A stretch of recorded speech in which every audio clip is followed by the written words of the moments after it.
Hoye. Dr. Naina Shah here, your integrative doctor. Welcome to chapter 3. I have dedicated this chapter to discuss synthetic progestins versus micronized progesterone. Yes, these are two entirely different categories of hormones, each with distinct effects and side effect profiles. But here is the twist. They are often lumped together, causing a lot of unnecessary confusion.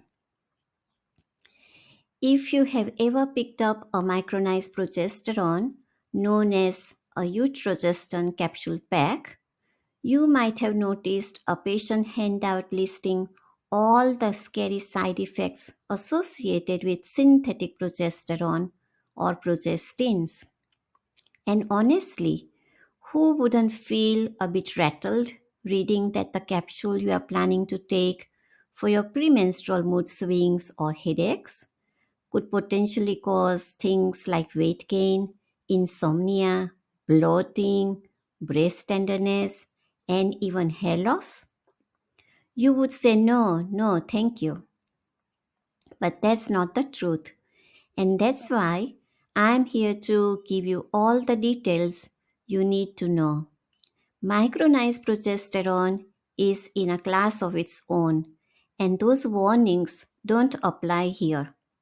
Let's get in and clear up the confusion so you can feel confident and empowered about what you are putting in your body. To give you some perspective, in this picture, you can see that levonorgestrel, a synthetic progestin on top left, looks quite similar to the testosterone molecule on the right and noticeably different from natural progesterone at the bottom. That is no coincidence. Levonorgestrel is actually made from testosterone with slight structural changes. The same goes for other progestins, especially medroxyprogesterone, which is often still mistakenly referred to as progesterone, even by some well known organizations. This is despite it causing significant issues in hormone replacement therapy that led to its discontinuation in the early 2000s. So, when you take these synthetic hormones, progestins, you are not just letting the progestogenic effect happen to your body, you are also getting a dose of testosterone like side effects. These can include hair loss, unwanted hair growth, acne, weight gain, and other surprises you didn't sign up for. It's like ordering progesterone and getting a side of testosterone you never wanted. Now, let's explore the differences in these two categories. First of all, what are they? Synthetic progestins are chemically modified compounds that are not identical to natural progesterone. They often made from other molecules like testosterone, spironolactone, 17-hydroxyprogesterone, etc. Whereas micronized progesterone is derived from plants like yams and it perfectly matches your body's own progesterone. So it is also known as bioidentical or body identical progesterone. Your body already knows and loves this molecule, while synthetic progesterone, it's like that new kid on the block that your body is not sure about. Now, let's look at how they work at receptors level. Synthetic progestins primarily work on the progesterone receptors at endometrial lining and protect it from estrogen effect. But they don't engage with progesterone receptors anywhere else in the body. It's like they show up to the party but only mingle with a select crowd. Whereas micronized progesterone, it works on all progesterone receptors throughout the body, including the brain, heart, thyroid, and more. connecting with every part of your body that needs it, on top of the endometrial lining, of course. And what about other receptors, other hormone receptors? Synthetic progestins can affect other receptors like estrogen, testosterone, cortisol, leading to a variety of side effects. Whereas micronized progesterone binds specifically to progesterone receptors. It doesn't engage with any other receptor. It's like a perfect match that knows precisely where it's needed without causing unnecessary chaos elsewhere. Now, let's look at the differences in their side effects profile. Synthetic progestins can lead to a whole range of side effects, including mood swings, hair loss, weight gain, bloating, etc. Some might even make things worse by worsening your cholesterol levels, raising blood pressure, and increasing the risk of stroke. Micronized progesterone, on the other hand, tends to have much milder side effects, things like sleepiness, which we actually use as a benefit. But some women may experience mild nausea or temporary breast tenderness, which usually goes away after a couple of months. And in my experience, out of 300 to 400 women, about one might experience depression. Let's look at their effects on mood. Synthetic progestins may cause anxiety or depression due to their interactions with other hormones. It's like your moods get caught in the crossfire of a hormonal battle. Definitely not ideal. On the other hand, micronized progesterone is generally mood friendly. Most women rave about its calming, sleep enhancing effects.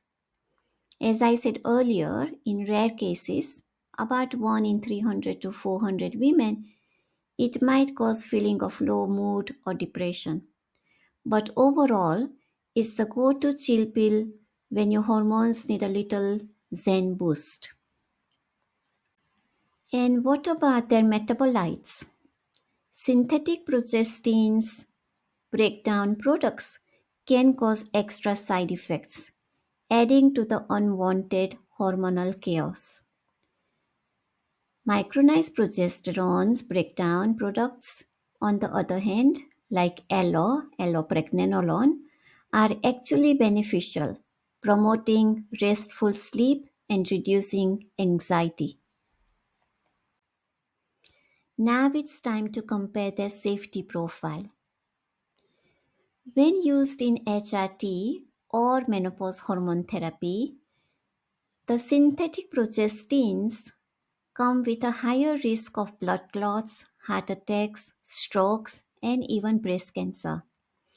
While they do protect the endometrial lining from becoming too thick, which can lead to cancer, and help strengthen your bones, the overall risks are still quite high. On the other hand, micronized progesterone is safe. New research shows that using micronized progesterone in menopause hormone therapy, MHT, carries no increased risks of these serious conditions. Not only does it protect your endometrial lining and bones, it also goes the extra mile, safeguarding your heart, boosting brain health, it prevents dementia, and supporting breast health. Think of it as having your back, keeping you healthier, safer, and more secure. Now, let's look at the common uses. Synthetic progestins are commonly used for birth control, old style HRT, which is unnecessary now that micronized progesterone, like Utrogestan in New Zealand and Prometrium in Australia, is freely available.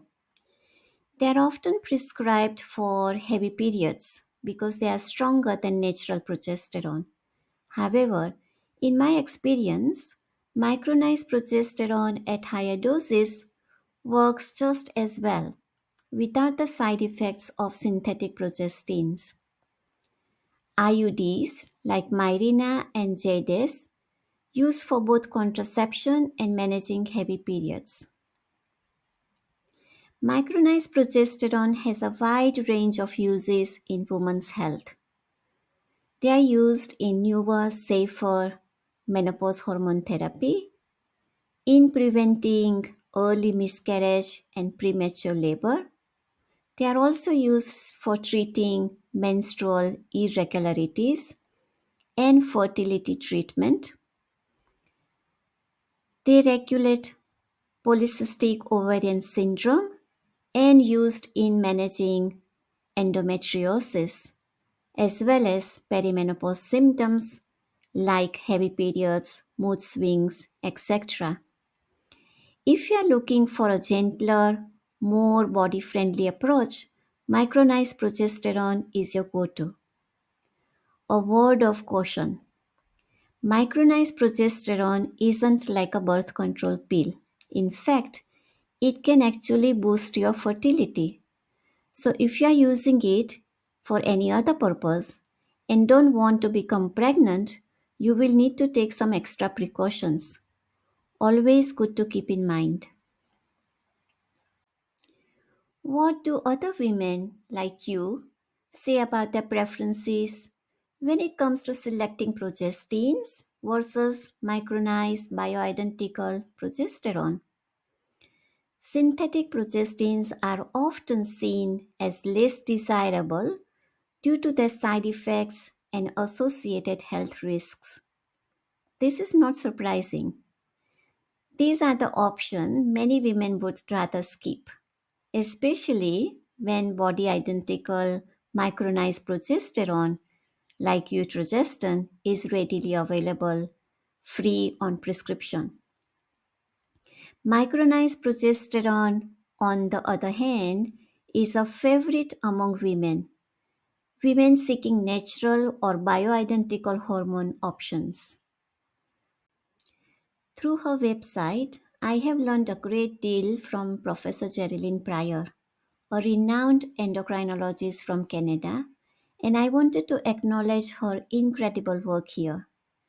For your interest, I have added this resource for you to look up.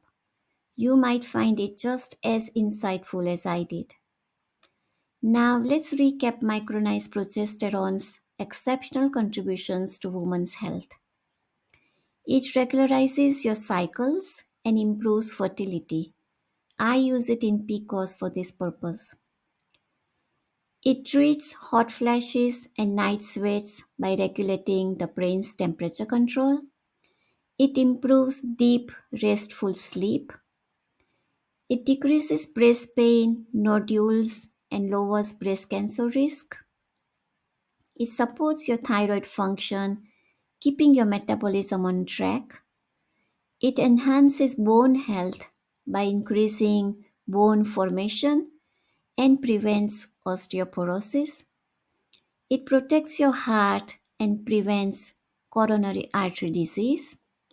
It reduces anxiety and stress, and it protects your brain against chronic diseases like Alzheimer's disease and dementia. I hope you now have a clear understanding and feel reassured about micronized progesterone. This should help ease any apprehensions you might have when considering it as part of your treatment plan. Na mihi nui, wishing you the best of health.